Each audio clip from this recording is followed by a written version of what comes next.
Hi, everybody. Welcome to the virtual version of our Sophomore Success Skills Workshop. We held this workshop in person in June 2022, but we decided to record the presentation as well so that everyone could view it at their leisure. So, my name's Emma Barnaby, and I am your CNMS Student Success Coach, and I'm here to help you build some skills for sophomore year. So, some of the topics that we're going to work through today are the importance of networking, how to build a schedule that works for you based on what you learned about yourself in your first year, and what is grit and how you can get it. And these are three topics that we feel are really important for incoming sophomores to work on. So the first thing I'm going to ask you to do is reflect a little bit. So if you can, grab a pen and some paper, or maybe just type some notes on your tablet or your laptop or your phone. And this doesn't have to be something you obviously share because this is a virtual workshop, not a virtual workshop. This is just a video from our presentation. But I'd like you to write down something about your first year at UMBC that surprised you. And it could be something good or maybe something not so great. You can choose. So pause the recording here if you'd like to do this exercise and just come back when you're ready. All right, I'm going to move on.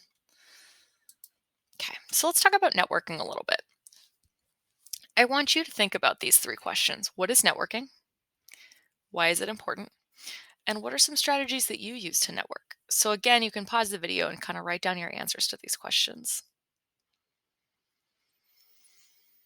Okay, so what is networking? Networking is creating a network of people around you that can kind of help you in your professional development and your professional life.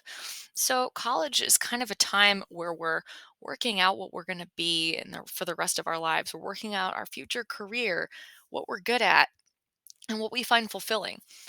And it's important to build a network of people who can help us along the way. So maybe that's providing a reference for a job. Maybe that's because they're going to be a future colleague to research with. Maybe that's a teacher that we learn from and we build our skills with. And it's important because it's important to have a network of professionals that you can engage with when you leave college and enter either professional school or the workforce or a gap year. So, we're going to just talk through a couple of strategies that you can use to network. So, the first thing to know when building a network is that it's really important to get to know your professors. So, again, pause the video, think about this question for a second. Why is it important to get to know your professors? All right, so here's what I have for you. If you are applying for an internship, which could be any time in college or after college, you're applying for a job after college, you're applying to graduate or professional school, you are going to need a recommendation. So it's really important to get to know your professors so that they can write a letter for you or vouch for you on a call or in an email or however they're recommending you, um, that is personal and shows that they actually know something about your work, something about your style, something about your interests. So your future employers really want to know that you work hard and that you're interested and engaged. And you can show that by getting to know your professors. It's the first piece of the network that's really important in college. So let's talk about how you show it. How do you show that you're interested and engaged? You can attend office hours to ask questions. You can show that you're engaging with the material. You can show that you're curious about the field. So there's kind of a myth sometimes that office hours are only for students who need help with something in a class, but that's not actually true. You can talk to your professors about their careers, about their decision to go to graduate school, maybe how they decided to be a professor in that field, anything. You can talk to them about material. You can talk to them about your own interests and maybe see if they have any advice for you on what you should maybe be pursuing as a major or as a career path. They actually really like to talk to students about those kinds of things. You can also see if there are events in your department, like visiting professors giving a lecture. Those are really good for networking because you can also meet faculty and staff and researchers from other schools, from other universities. Those people can be part of your network too. But you can also use that as a way to show your professors in your department that you're engaging with things that are just outside of class in particular. You're engaging with research in the field. You're engaging with questions that are being asked. You can also look for student clubs for your major. We have so many student clubs at UMBC. And in the description box below this video, you'll find links to my UMBC pages with student groups that you can join. So basically, how do you show it? You show up. That's an easy one to remember. How do you show it? Show up. Show people that you're engaged. Show people that you're asking questions, you're interested. You want to be part of this field. Okay. You can also, um, think about emailing professors who have research areas at UMBC that you're interested in. Once again, linked in the description box, you'll see a link to the biology and chemistry department's research pages. So you can go through those biology and chemistry fields that are represented at UMBC, and you can see if professors are working on projects in their labs that interest you. You're welcome to email those professors to just ask to talk about it, or maybe see if they're looking for undergraduates to work in their labs. That's a really good way to build your network, because if you're working in a lab, you're also building a network of colleagues. Okay, so one thing that we recommend is tracking your network. So by this, I mean, keep a document somewhere, maybe on Google Drive, so that it's backed up forever and you can access it on any device. And in this document, write down the people in your network. Think about who's in your network, who can recommend you for something. This could be peers, this could be professors, this could be your advisors, anyone. Track it. So add their contact information in case you need to reach out to them. Put their email address in there. Maybe a line about how you met them, what you did with them, what you talked about. And think about who you want to be in your network. So you can be intentional about this and take time to reach out to people who you're interested in adding to your network, because maybe they're interested in the same thing you're interested in. We really recommend, keeping this as a living document for a long time and building it up over time so that you can kind of create this network and see how wide it is. Okay, so let's move on to scheduling. As you probably learned in your first year at UMBC, college is very hectic and it's hard to stay on top of everything. So you're juggling classes, you're juggling a transition to college, you're juggling commuting for some of you, or living with a roommate for the first time, maybe. You've got clubs, extracurriculars, family, making new friends. You have to eat. There's so many things to kind of worry about and deal with, and things aren't necessarily built in as much as they are in high school. So, you know, there's a lot to think about and a lot to keep track of. And in the first year, it can be kind of overwhelming. So I want to talk about some strategies to create a schedule that really works for you for your second year. And I would really recommend thinking about this in the summer before second year, just at least a little bit. So one way you can track your calendar, one way you can kind of create your calendar is with Google Calendar. UMBC is a Google campus, which means we have Google Calendar kind of built into our emails. So to access Google Calendar, all you have to do is click the 9 dots in the top right hand corner of your email screen, and a bunch of different Google apps will pop up, and you just hit calendar. You can put things in your calendar that are just study sessions for half an hour. You can put all your classes in there. You can even put your sleep schedule in there if you want. Google Calendar can really just help you visualize your whole day. And I would recommend kind of planning out, the whole week if you can, as much of the whole week as you can. Put in your classes for the whole semester when you can. And we have a short video on how to use Google Calendar that I will link in the description box. One thing you can use in tandem with Google Calendar is Google Keep. So Google Keep is also a Google app that you can access the same way you access Google Calendar. It might be a little bit lower down in the app list, and the icon looks like a little light bulb and it's yellow. So you can use Google Keep to basically make your own to-do lists virtually. You can always do this on paper, but sometimes it's helpful because Google Keep works with your Google Calendar to give you reminders. You can put in everything you have to do this week for a class. You can kind of create priority tasks, and less priority tasks, lower priority tasks. So again, we have a video on how to use Google Keep that I will be linking down in the description box.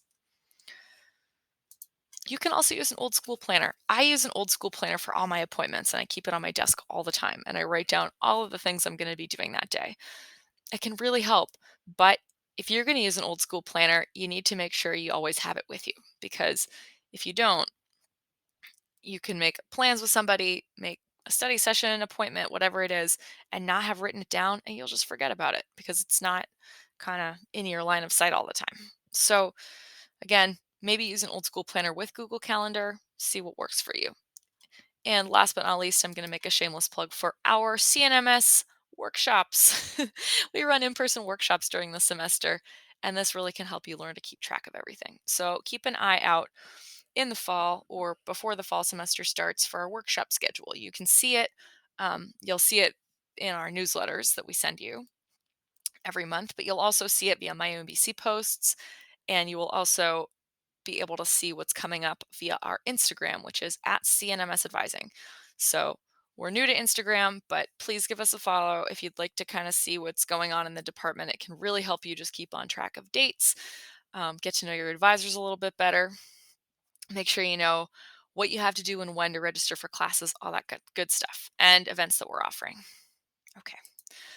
So there's a document that's linked in the description box that's kind of there for you to reflect and plan. So if you'd like to download it and fill it out and really take a little bit of time with it, it's kind of there for you to reflect and plan. So you can think about how you used your study skills, your scheduling skills, and all this last year. You can think about whether you are on top of things or when you were falling behind. Maybe think about the time of the semester when you're most likely to fall behind so that you know this about yourself. A big part of the summer after the first year of college is just figuring out like what's going to be best for me going forward? When am I going to be awake most to study best? When do I really need to be studying with others? When do I really need to be studying alone? All that kind of thing. And then you can use all that reflective kind of piece to plan what you're going to do in the fall that's different or the same as you did in your first year. And you can plan how you can stay on track so that you can maximize your GPA. And like I said, everybody's different. We all have different opportune study times. We all have different sleep schedules. We all have different extracurriculars. So it's important to think about your own kind of life and the way you want to schedule it, the way you want to plan for these things. Okay. So we're going to move on to grit. Grit. So again, take a minute, pause the video, think about what is grit. When you hear this word, what do you think? So one thing I think about is the UMBC mascot, who's named True Grit, which I think is cute. But I think grit is a really important thing to kind of start to grow when you're in college. Grit is a combination of passion and perseverance. It's what you get when you mix your passion with perseverance. So some people kind of are naturally pretty gritty. Some people really have to work to be gritty. Some people kind of get into a situation where all of a sudden they have to learn how to be gritty. So it's not something that that you're, it's a kind of, you're born with it and that's it. You can really grow this. And there's a great book by Angela Duckworth, who's a positive psychology professor, on grit. It's called Grit: The Power of Passion and Perseverance. I will link the book's website down in the description box. You can take a grit scale quiz. You can learn all about how to grow grit. You can learn all about why it's so important. So you need to be building grit both alone and together to build it up. So here are some things you can do alone to kind of build your grit. You can figure out your specific interests. So it's a lot easier to do something you find interesting and fulfilling. That's one of the takeaways from this book. If you have something you're naturally interested in, that is something that you naturally want to work harder at. And a lot of kids know, when their parents really want them to do something like play soccer or take piano lessons, and they don't really like doing that. They don't really want to practice. They don't really want to get better. There's not a whole lot of drive there. But if that kid loves playing soccer or loves playing the piano, they could become really, really great because they like it. They're interested in that. So it's up to you to kind of figure out what you're interested in. This can kind of help you figure out how to work harder. So practice is another important thing. You need to grow a persistent desire to do better. So by when I say here not reach a plateau means you have a goal, you reach that goal, you immediately make a new goal. You don't want to say okay, this is as far as I'm going to get and I'm going to be good there. The whole point is to keep going and not to stop, to keep wanting to get better, to take this, go the next step. purpose. So sometimes it's really hard to think about our purpose when we're college students because we're kind of preparing for careers in which our efforts will pay dividends to others. And that's something that can really, really keep a person going is knowing how their efforts will pay dividends to others, whether that's their family, whether that's people who are sick, whether that's, all of humanity based on the biological research you want to do, whatever it is. Sometimes it's hard to understand that you are working towards paying dividends to others, towards making a big difference in the world when you're in college, because you're doing everything for your own self, for your grades, for your knowledge base to be building that up. So, really think about your goals, think about your purpose. And if you need to, create a visual of your purpose and hang it in a space where you can see it all the time. Because the more you're thinking about doing things for others and reaching your ultimate goal, that can really just help you see the forest for the trees. Another thing is hope. So you need to rely on the expectation that your own efforts can improve your own future. So it's up to you. And if you work and you study and you practice and you keep going, you can improve your own future. You will build up your knowledge base. You will network enough with professors that they get to know you and you get into professional school because you had a great recommendation. Your own efforts are what will drive your future. It is really important to keep that in mind at all times. But it's also important to build grit together. So here are some resources for building grit with other people. You can join a community. It's easier to run another mile with others than it is alone. It really is. You can join a council of majors. You can join a study group. You can join, again, any of these resources in the second bullet point. Academic Success Center tutoring. There will be others there who have similar goals to you, and you kind of work together. You can go to SI Pass, where other students will be asking questions that you might have. You can join a chemistry tutorial center group. All of these things are in place for you to be building grit together with others. And you can look for encouragement. So you have professors, you have advisors, you have coaches like me, and we're here to encourage you and work with you to build more grit. We're not really here to put roadblocks in. If a coach gives you a roadblock, they're trying to help you learn to work around it so that when you come up against that kind of roadblock in real life, you know what to do. You have a strategy. So we're here to help you strategize. We're here to help you kind of figure out how you can take these skills and use them in the real world. It's really important. So that brings me to the end of the presentation. You can contact us at cnmsadvising@umbc.edu. You can come visit us at the University Center in room 205, which is actually 5 rooms. It's a big office suite, and we're all here. You can follow us on Instagram at cnmsadvising. And be on the lookout for newsletters, my UMBC posts for other workshops, other things that we can do for you, dates, deadlines, all sorts of important things from CNMS Advising. And thank you so much for watching this. We'll see you soon.